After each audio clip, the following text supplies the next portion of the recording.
this is just a moment in the match that US fans adored. All of us were like, hell yeah, that's a great tackle. Wow.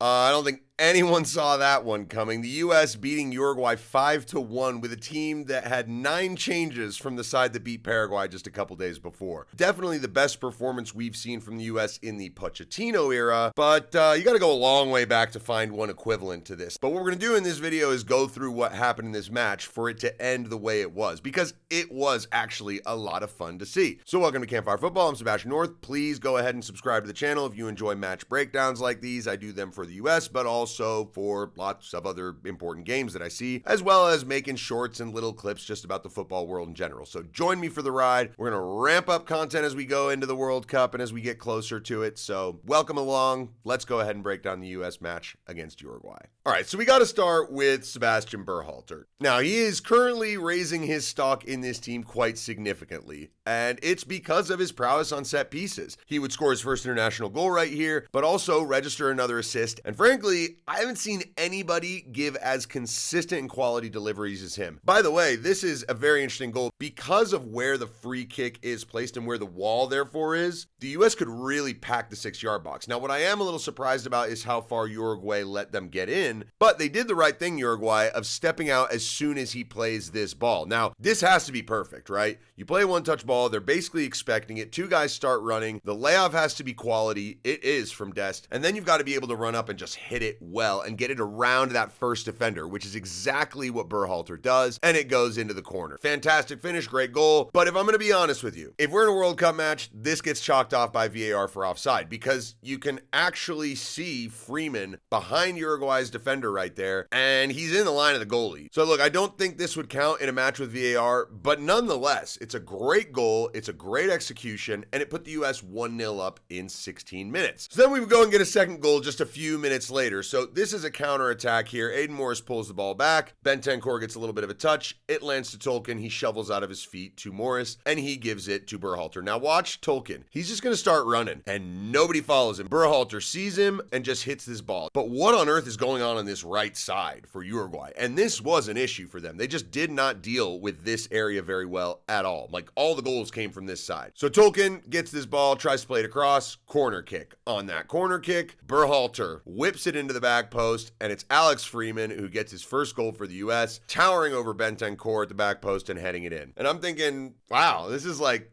kind of wild. Like, how are we 2-0 up in 20 minutes? But hey, you know, we deserve it. The thing is that these are goals from set pieces. That doesn't mean you have cut through the opponents and you're 2 goals better than them. It means you're taking your chances and executing, and that they are making mistakes. And that is really important in big games. So I'm not taking anything away from this. So that wasn't entirely the end of Berhalter's impact in this first half. I just want to show you this because it almost resulted in a third goal in the space of 7 minutes for the U.S. This would have been astounding. Ball gets crossed in on the corner. The U.S. deal with the first one. Then this is really important. Dest goes streaking out to go ahead and make a block, and that's huge, because if you don't go and block this ball, you don't know what's going to happen. It could deflect off someone in the box and just go in, and there's not much you can do, and then bang, it's 2-1. But it's really important Dest does this. Blocks the ball, and then he's the first to it. Now, this is where the U.S. can start coming out. So Tillman goes and helps him, receives the ball, drags 3 players around him, and actually loses it right here. Gets poked out of his feet. But fortunately, Jordan Morris is the first to it, immediately releases Luna, and here's a really interesting moment. You've got Haji right here making this run. He's looking, can you play me in behind? You're going to see he's going to put his arm out right there. And right when he does that, the Uruguayan defender is not even looking at Luna. Now is the time to play the ball, because Haji Wright is onside. He's got the space to get into, and he's ready to do this. But Luna takes another touch. And so now Haji Wright has to readjust his run. Luna's got to go alone, try and go 1v1 and beat the defender. And he does get it through his legs, but he runs straight into him. So Uruguay get the ball back, and right at this moment, they should have just left it for their goalkeeper to pick up.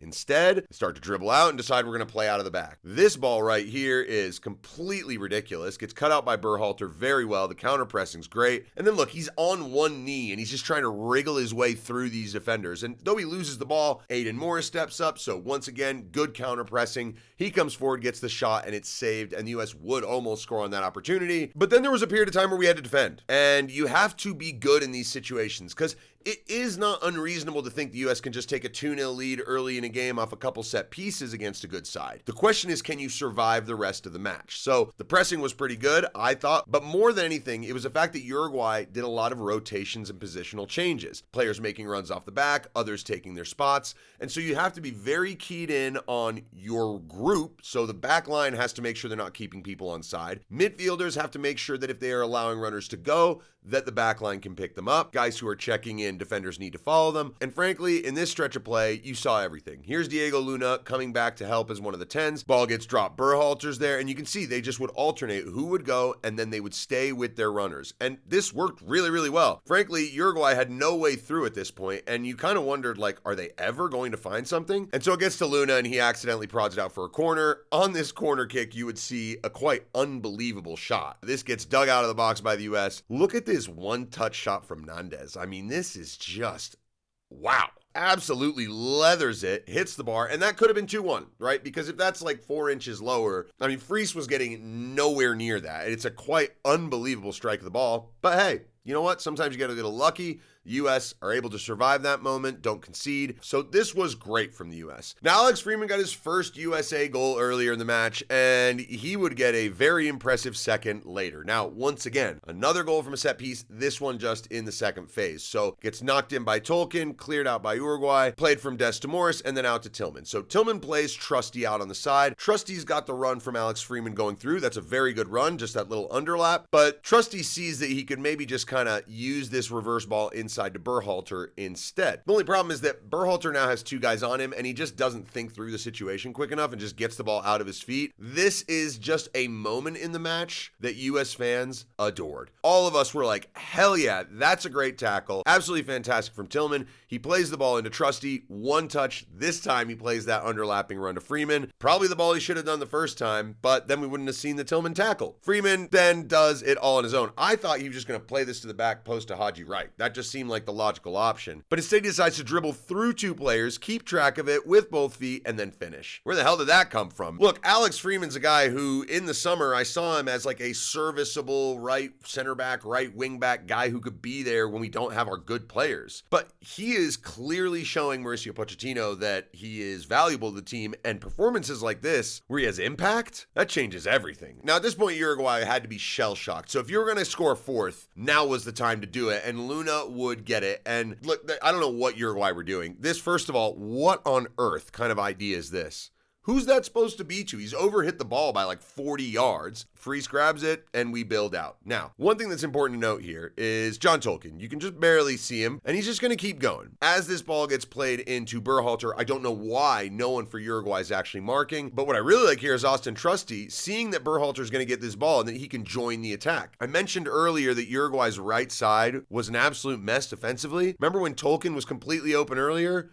Again, I just have no idea what they were doing, and he got into that space brilliantly. Ball into the box to the underlapping run, and Tillman just kind of squares it across. Luna's there. This is an easy one for him. It's in the goal before the goalkeeper can understand what's even happening, and it's 4-0. I mean, absolutely insane, but Uruguay did get a couple chances and eventually would score a goal. So here's what I want to point out about this, is that though the U.S. were great in large portions going up to this moment right here, some of the defending and the decision-making here at this point in the half fell completely apart, and it's why Uruguay actually scored a goal. So look, first of all, ball gets chipped into the area, Trusty wins it, plays it to Aiden Morris. Now, Trusty drops off, which is great because he gives Aiden Morris a ball that he can play back. Instead, Aiden Morris does something that if I showed this video to the 10-year-olds I coach, they'd be like, why is he kicking the ball right into the middle of the field to the other team at the top of the box? Like, that's bad from Aiden Morris. And De Arrascaeta gets in, and he really should finish this. I mean, there's no reason this should not be a goal.